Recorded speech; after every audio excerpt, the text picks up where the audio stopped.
பிரியமானவர்களே, இந்த மனமெழுச்சி நாளிலும் ஆண்டவருடைய சமூகத்தில் வந்து ஆண்டவரை ஆராதிக்கும்படியாக வந்திருக்கிற அன்பு திருச்சபையின் சொந்தங்கள் உங்கள் அனைவரையும் அன்புடன் வாழ்த்துகிறேன், வரவேற்கிறேன். உயிர்த்தெழுந்த கிறிஸ்துவின் ஆற்றல் உங்கள் ஒவ்வொருடைய வாழ்விலும் பெருகுவதாக. இந்த நாளிலும் திருச்சபை உங்களுக்கு தியானிக்கும்படியாக கொடுக்கிற திரும்பை வாக்கியம் யோவான் எழுதின நூல் 20ஆம் அதிகாரம் 29ஆம் வசனம்.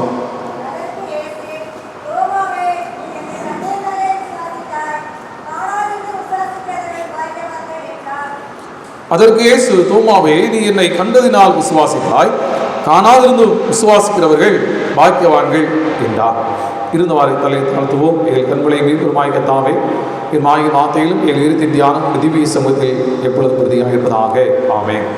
கிறிஸ்துவில் பிரியமானவர்களே, உயிர்த்தெழுந்த கிறிஸ்து தம்முடைய சீஷர்களுக்கு தன்மை வெளிப்படுத்தினார். ஆனால் அந்த இடத்திலே 12 ஒருவராகிய தோமா என்கின்றவர் அங்கே இல்லை என்று திருமறை சொல்கிறது. ஆனால் தான் கண்டதை, சீஷர்கள் கண்டதை தோமாவிடத்தில் அறிவிக்கிறார்கள். அதற்கு தோமா சொல்கின்ற காரியம், மற்ற சீஷர்கள் கர்த்தரை கண்டோம் என்று அவருடைய சொன்னார்கள். அதற்கு அவர், அவருடைய கைகளில் ஆணிகள் உண்டான காயத்தை நான் கண்டு அந்த காயத்திலே என் விரலை இட்டு என் கையை அவருடைய விழாவிலே போட்டாலுடைய விசுவாசிக்க மாட்டேன் என்றார். உண்மையிலே இந்த வார்த்தை அவருடைய அவிசுவாசத்தை வெளிப்படுத்துகிறதோ என்று சொல்லி எண்ணக்கூடும். இந்த தலைப்பு நமக்கு, என் ஆண்டவனே என் தேவனே.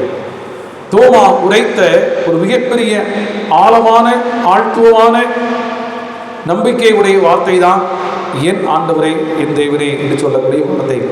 அப்படி என்று சொன்னால், இந்த தோமாவுக்கு ஆண்டவர் மீது நம்பிக்கை இருந்ததா என்று சொன்னால் நம்பிக்கை இருந்தது. அவிசுவாசியாக அவன் காணப்பட்டான் என்று நாம் எளிதாக அவனை சொல்லிவிட முடியாது. ஏன்னா ஆண்டவராகிய இயேசு கிறிஸ்து மரித்து 3 நாள் உயிரோடு எழுமைன்னு சொன்னார். ஆனால் மற்ற சீஷர்கள் பயந்து பூட்டி அறைக்குள் இருந்தாங்க. அந்த இடத்துல யாரும் இல்லை, தோமா இல்லை. அப்போ அவன் தைரியமாக வெளியே சுற்றி இருந்தான்னு அர்த்தம். விடுதலை பூட்டி இருந்த அறையில் அன்னையில் ஒருவனாகிய தோமா அங்கே இல்லை என்று சொல்லியிருந்தார்கள். அப்படி என்றால் என்ன, அவன் தைரியமாக வெளியே நின்று கொண்டிருந்தான், அவன் பயப்படவில்லை. இதுதான் பொருள்படும். அப்படி இருக்கின்ற ஒரு மனிதனுடைய வாழ்விலே இதை எப்படி நாம் தியானிப்பது? இது பற்றுறுதியின் வார்த்தை என்று சொல்லலாம். தன்னுடைய உறுதியை நிலைப்படுத்துகின்ற வார்த்தை தான் என் ஆண்டவரே என் தேவனே என்று சொல்லக்கூடிய வார்த்தை என்று சொல்லப்படுகிறது. அன்புக்குரியவர்களே, உண்மை நிலையை தெளிவாக உணர்த்தி வெளிப்படுத்துகின்ற வலுவான ஒரு அறிக்கை என்று சொல்லலாம். நம்முடைய பள்ளி நாட்களிலே நாம் நினைச்சுவோம், அறிக்கை வழியாக நம்முடைய உறுதிப்பாட்டையும் தேசப்பற்றையும் வெளிப்படுத்துவோம். அந்த உறுதிமொழியில், அந்த தேசப்பற்றை கூறுகின்ற உறுதிமொழியிலே, நான் தேசத்து மீது எந்த அளவுக்கு பற்றுறுதியுடன் இருக்கிறேன், தேசத்தை எவ்வளவு நேசிக்கிறேன், தேச மக்களை எவ்வளவு நேசிக்கிறேன் என்பதை வெளிப்படுத்துகின்ற வாசகங்கள் அதில் எழுதப்பட்டிருக்கு. அது வழியாக நான் எனக்குள் வைத்திருக்கிற அந்த பற்றுறுதியை, அந்த தேசப்பற்றை வார்த்தையின் வழியாக அறிக்கை செய்கிறேன் என்பதுதான் பொருள். இங்கே நான் கண்டால் வெளியே விசுவாசிக்க மாட்டேன் என்று சொன்ன, நம்ப மாட்டேன் என்று சொன்ன தோமா தான் அறிக்கை செய்கிறான், என் ஆண்டவரே என் தேவனே. அப்போ அறிக்கையின் வழியாக அவன் தன்னுடைய நிலைப்பாட்டை, உறுதியை அங்கே உறுதி செய்வதை பார்க்க முடியும். அப்படி என்று சொன்னால், இந்த தோமாவுடைய இந்த செயல், இவளே சீஷர்கள் சொல்லும் பொழுது ஏற்க மறுத்த தோமா, ஆண்டவர் தம்மை அவனுக்கு காண்பித்த பொழுது தோமாவின் செயல் தலுப்புகளை பார்க்க வேண்டும், சந்தேகங்களை நிவர்த்தி செய்து அல்ல, நாம் விரும்புகிற வண்ணமாக, நாம் தேடுகிற வண்ணமாக ஆண்டவர் இடத்துல வெளிப்பட வேண்டும் என்று சொல்லக்கூடிய வாஞ்சை அவனுக்கு இருந்தது என்று சொல்லலாம். இயேசுவினுடைய முதல் காட்சி, சீஷர்கள் பயந்து ஓடி ஒழுதுகின்ற வேளையிலே மீண்டும் ஆண்டவரை தரிசிக்கின்ற வாய்ப்பை இந்த தோமா பெற்றுக்கொண்டான். இந்த தோமாவுடைய உறுதிமொழி நமக்கு அருளுகின்ற ஆன்மீக தூண்டுதல் என்ன என்பதை தான் தியானிக்கிறோம். தோமாவுடைய அந்த உறுதிமொழி, ஆண்டவர் சொன்னார், கண்டு விசுவாசத்தை காட்டிலும் காணாமல் விசுவாசத்தை வாய்க்கவன் என்று சொன்னார். ஆனால் இங்கே ஆண்டவர், இந்த தோமா சொல்கிறார், என்ன ஆண்டவனே என் தேவனே. இந்த உறுதிமொழி நமக்கு எப்படிப்பட்ட ஆவிக்குரிய தூண்டுதலை உண்டு என்பதை தியானிக்க அழைக்கப்பட்டிருக்கிறோம். முதலாவதாக உண்மையை உணர்த்திட்ட உறுதிமொழி. இந்த ஆண்டவரை பார்த்து தோமா சொல்கின்ற இந்த உறுதிமொழி உண்மை தன்மையை உணர்த்திட்ட உறுதிமொழி. ஆண்டவரை கண்டோம் என்று சொல்லி சீஷர் சொன்னார்கள். தோமாவிடம் சொல்லும்போது அது வெறும் ஒரு அறிவிப்பாக தான் சொல்லப்பட்டது. நாங்கள் இயேசுவை கண்டோம், அவ்வளோதான், ஒரு இன்ஃபர்மேஷன், ஒரு அறிவிப்பாக சொல்லப்பட்டது. ஆனால் அந்த அறிவிப்பு தோமாவுடைய உள்ளத்தை தொடுவதாக அமையவில்லை. அது வெறும் அறிவிப்பாக காணப்பட்டது. ஆனால் அது தோமாவுடைய உள்ளத்தை தொடுவதாக அமையவில்லை. ஆனால் இரண்டாவதாக இயேசு கிறிஸ்துவை அவன் காணும் பொழுது அவனுடைய அந்த அறிவிப்பு அவனுக்கு இயேசு கிறிஸ்துவை காண வேண்டும் என்று சொல்லி ஆவலை கொண்டுவதாக அமைந்தது. அந்த அறிவிப்பு அவனுக்கு உள்ளத்தை தொடவில்லை, ஆனால் ஆவலை கொண்டுவதாக அமைந்தது. ஆகவேதான் இரண்டாம் முறை ஆண்டவர் அங்கே பிரசன்னமாகும் பொழுது தோமா அங்கே இருந்தான். அன்புக்குரியவர்களே, ஆண்டவர் தம்முடைய மக்களை அறிகிறவரும் மக்களால் அறியப்பட வேண்டும் என்று விரும்புகிறார். நான் மறுபடியும் சொல்கிறேன், ஆண்டவர் தம்முடைய மக்களை அறிந்தவரும் மக்களால் தான் அறியப்பட வேண்டும் என்பதை விரும்புகிற ஆண்டவராக இருக்கிறார். ஆகவே தான் யோவான் நற்செய்தியிலே 10ஆம் அதிகாரத்திலே ஒரு உவமையை நாம் நினைவுபடுத்துகிறேன். காணாமல் போன அந்த ஆடுகளை பற்றிய உவமையை சொல்லும் பொழுது ஆண்டவர் சொல்கிறாரு, யோவான் 10:15 வாசிங்கள்.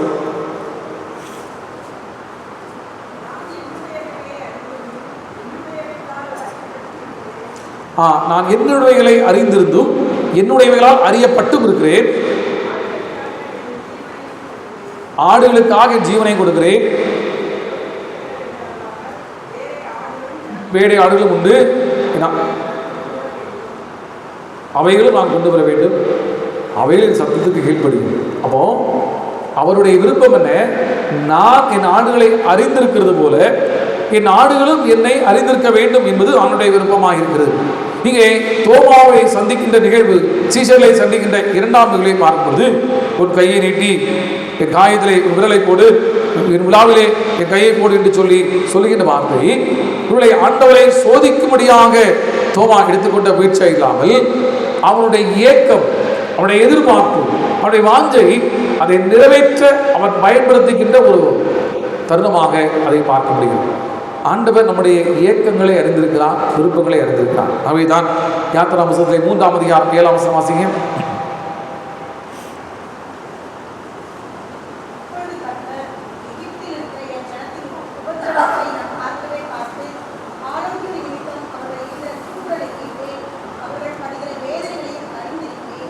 பார்த்தேன், கேட்டேன், அறிந்திருக்கிறேன். தெளிவாக சொல்றார், என் ஜனங்களுடைய யோசனைகளை பார்த்தேன், அதை கேட்டேன், நான் அதை அறிந்திருக்கிறேன். அப்போ ஆண்டவர் தம்முடைய பிள்ளைகளுடைய உணர்வுகளை, என்ன ஓட்டங்களை அவர் அறிந்திருக்கிறார். தோமாவுடைய வாழ்வினுடைய வாஞ்சை என்ன? அவரை தொட்டு அதை உறுதிப்படுத்தி கொண்டு அந்த உண்மையை இந்த உலகுக்கு உறக்க சொல்ல வேண்டும். ஒருவேளை தோமாவுடைய அந்த வாஞ்சை அது இல்லாது இருந்திருக்கும் என்று சொன்னால், சீஷர்கள் சொன்னதை போல இவர் நம்பி கடந்து செல்லுமா என்று சொன்னால், நானும் பார்த்தேன், அவ்வளவுதான். பிள்ளை அது பார்த்தது அவருடைய உருவமா, அவருடைய பிம்பமா, தோற்றமா, இல்லை ஆவியிலே அவர் நின்றாரா என்று சொல்லுடைய பல கேள்விகள் வருங்காலத்தில் எழுப்பக்கூடும். ஆனால் தோமாவிடத்தில் யாராவது ஆண்டவரை கண்டாயா என்று சொன்னால், ஆம் கண்டேன், நான் அதை உணர்வுபூர்வமாக உணர்ந்தேன், அவரை நான் தொட்டேன் என்று சொல்லி ஆணித்தரமாக உண்மையை இந்த உலகத்துக்கு எடுத்துரைக்க முடியும். தன்னுடைய அனுபவ ரீதியாக அதை கூற முடியும். சீஷர்கள் சொன்னார்கள் என்று சொல்லி நான் அறிவிக்கவில்லை, நான் என் வாழ்க்கையிலே அதை அனுபவித்தேன். உண்மையை இந்த உலகுக்கு உணர்த்திட்ட அந்த உறுதிமொழியாக அந்த உறுதிமொழியை நாம் பார்க்க வேண்டும். ஆண்டவர் தோமாவுடைய உள்ளத்திலே அப்படி ஒரு எண்ணத்தை உருவாக்கினார் என்றால் அது ஆண்டுடைய செயல்தான். ஆண்டவர் தான் அந்த எண்ணத்தை உருவாக்கி இருக்க முடியும். மற்ற சீஷர்கள் பார்த்துவிட்டு கடந்து சென்று விட்டார்கள். ஆனால் தோமாவோ அதை உறுதிப்படுத்துகின்ற விதமாக, அதை உண்மையை உலகு சொல்வதற்கு அதை உறுதிப்படுத்தும் விதமாக அந்த வார்த்தையை சொன்னான் என்று சொல்லலாம். அடுத்தபடியாக அவருடைய செயல் எதை குறித்து சொன்னால், உறவினை உறுதி செய்த உறுதிமொழி என்று சொல்லலாம். உறவினை உறுதி செய்த உறுதிமொழி, உண்மையை உரைத்திட்ட உறுதிமொழி. அது இரண்டாவதாக உறவினை உறுதி செய்த உறுதிமொழி. பேதுரு ஆண்டவர் இயேசுவை சொன்னார், நான் உம்முடைய கூட மறிக்க வேண்டியதாக இருந்தாலும் உம்மை மதுளிக்க மாட்டேன் என்று சொன்னார். நம்முடைய மாம்சத்திலே உணர்ச்சி பூர்வமாக பேசினவன் பேதுரு முதலாவதாக. ஆனால் சில மணி நேரங்களிலே அவன் சொன்ன அந்த அறிக்கையை அவன் கடைபிடிக்க முடியவில்லை, வீழ்ந்து போனான். இயேசு கிறிஸ்துவை அவன் மறுதளித்தான், சபிக்கவும் தொடங்கினான் என்று சொல்லுவோம். அன்புக்குரியவர்களே, அப்படி என்று சொன்னால் இந்த உறவின் உறுதிமொழியிலே தடுமாற்றம் இருந்தது. பேதுருடைய உறுதிமொழியிலே தடுமாற்றம் இருந்தது. தடுமாற்றம் இருந்தது. அவன் கொடுத்த அந்த வாக்குறுதியிலே அவனால் நிலைத்திருக்க முடியவில்லை. ஆனால் மீண்டும் இயேசு கிறிஸ்துவோடு பேதுரு இடைப்பட்ட அந்த உரையாடலே, இதை காட்டில் நேசிக்கிறாயா என்று சொல்லி கேட்டார். அந்த உறுதிப்பாட்டிலே மீண்டும் அந்த உறுதியை ஆண்டவர் உறுதிப்படுத்த வேண்டிய ஒரு சூழல் இருந்தது. ஒரு வார்த்தையை மீண்டும் உறுதிப்படுத்த வேண்டிய ஒரு சூழல் இருந்தது. அதே போல தோமா லாசரு மரித்த செய்தி கேட்டபோது யூதேயாவுக்கு போவோம் என்று சொல்லி இயேசு கிறிஸ்து சொல்லும் பொழுது, ரபி இப்பொழுதுதானே யூதர்கள் கல்லெறிய முயன்றார்கள் என்று சொல்லி சொல்லும் பொழுது, தோமா அவருடைய கூட மறிக்கும்படி நாமும் போவோம் என்று சொன்னார். மற்றவர்கள் சொன்னாங்க, இப்போதான் கல்லெறிய முற்பட்டார்கள், ஏன் அங்கே போவோம் என்று சொல்லி சீசல் கேட்கும் பொழுது தோமா சொன்னார், அவருடைய கூட மறிக்கும்படி நாமும் போவோம். எந்த சூழ்நிலையிலும் ஆண்டவரோடு இணைந்திருக்கின்ற அந்த உணர்வு இந்த தோமாவுக்கு இருந்தது என்று சொல்லலாம். ஆண்டவரோடு வைத்திருக்கிற உறவை அவன் உறுதிப்படுத்துகிறவனாக தான் காணப்பட்டான். எல்லா நிலையிலும் அவரோடு நான் மறிப்பதற்கும் நான் போவோம் என்று சொல்லக்கூடிய அந்த வார்த்தையை சொன்னான். வெறும் வார்த்தையிலே உயிரோட்டம் அற்ற ஒரு வார்த்தையை வெளிப்படுத்தவில்லை, அங்கே உயிரோட்டம் உள்ள உறுதிமொழியை இந்த தோமாவுடைய வார்த்தைகளை பார்க்க முடியும்.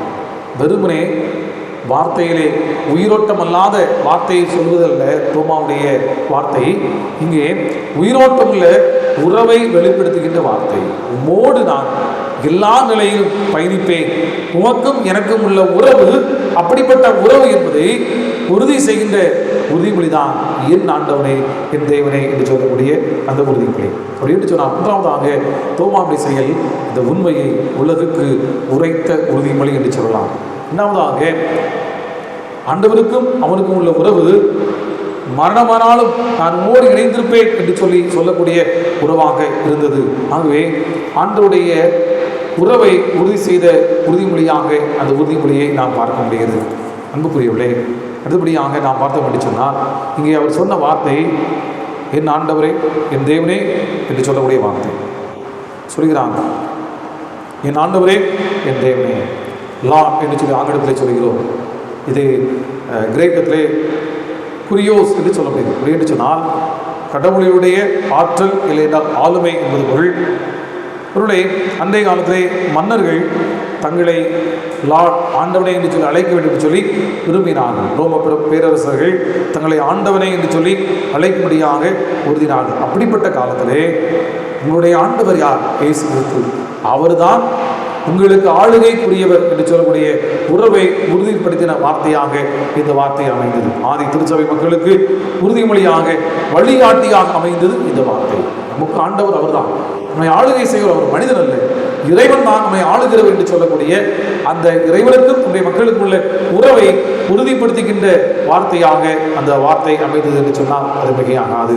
அடுத்தபடியாக இந்த தோமாவுடைய வார்த்தை இதை நமக்கு வெளிப்படுத்துகிறது என்று சொன்னால், உரிமையை உணர்த்திட்ட உறுதிமொழி. நீரே என் கடவுள், எனக்குரிய அனைத்தையும் நீர் உரிமை கொள்கிறீர், என் வாழ்விலே எல்லாவற்றையும் செய்வதற்கான உரிமையை நான் உங்களுக்கு அளிக்கிறேன் என்பது பொருள்படும். ஆண்டவர் மோசேக்கு சொன்னார், நான் இருக்கிறவராகவே இருக்கிறேன் என்று சொன்னார். எந்த காலத்திலும் உரியவராய் நான் முடிவில்லாதவராய் இருக்கிறேன் என்பது அதன் பொருள். எந்த காலத்திலும் நான் இருக்கிற வண்ணமாக முடிவில்லாமல் இருக்கிறேன் என்பது பொருள். கடவுளை தூங்கும்படியாக 3 வார்த்தைகள் அங்கே ஹீப்ருவிலே பயன்படுத்தப்பட்டன. ஏர், எலியோன், எலோகிம் என்று சொல்லக்கூடிய வார்த்தை அனைத்தும் கடவுளுடைய அதிகாரம், ஆற்றல், நம் மீது அவருக்கு இருக்கிற உரிமை, அந்த உரிமை நிமித்தமாக அவருடைய செயல்பாடு, அவருடைய ஆற்றல் நம்முடைய வாழ்விலை செயல்படுவதற்கு நான் உரிமை அளித்திருக்கிறேன் என்பதை வெளிப்படுத்துகின்ற வார்த்தையாக அந்த வார்த்தை அமைந்திருக்கிறது. யோவான் 14:3-4 சொல்லும்பொழுது ஆண்டவர் சொல்கிறாரு, நான் போய் உங்களுக்காக ஒரு ஸ்தலத்தை ஆயத்தம் பண்ணுவேன், பின்பு நான் நினைச்சவேன் உங்களை கூட்டிட்டு போவேன்னு சொல்றாரு. அப்போ தோமா சொல்றாரு, நான் போகிற இடத்தை அறிந்திருக்கிறீர்கள், வழியும் அறிந்திருக்கிறேன் என்று சொல்லி இயேசு சொல்லும் பொழுது தோமா சொல்கிறாரு, போகிற இடத்தை அறியோமே, வழி எப்படி அறிவோம்? யோவான் 14:3-4 வாசிங்க.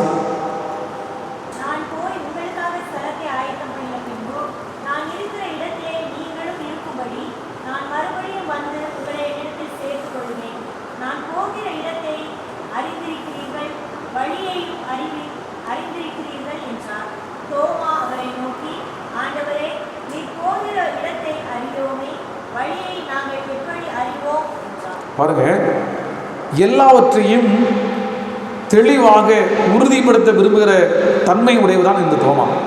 எல்லாவற்றையும் கிளியர் பண்ணும். நம்ம ஸ்கூலில் பார்த்தீங்கன்னா மேக்ஸ் ஏதாவது நடத்துவாங்க, ஆனால் மிஸ் கேட்பாங்க, ஏதாவது டவுட் இருக்கான்னு கேட்பாங்க. எல்லோரும் கேட்குறதில்ல. ஆனால் இதில் ஏதாவது ஒரு ஸ்மார்ட் ஸ்டூடெண்ட் இருப்பான் அப்படிதானே, ஏதாவது இடத்துல ஒரு ஃபார்முலா போட்டுருப்பாங்க, இந்த ஃபார்முலாவை ஏன் இந்த இடத்துல போட்டுருவோம் அப்படின்னு. நம்ம எல்லாம் ஃபார்முலா போட்டு மேக்ஸ் முடிச்சு போயிடுவோம். ஆனால் அந்த ஸ்டூடெண்ட் கேட்பான், ஏன் இந்த ஃபார்முலா இதில் போடுறோம் அப்படின்னா அதற்கான தெளிவை தான் பெற்றுக்கொள்ள வேண்டும் என்று சொல்லி விரும்புகிறவனாக அந்த மாணவன் காணப்படுகிறான் என்பது பொருள்.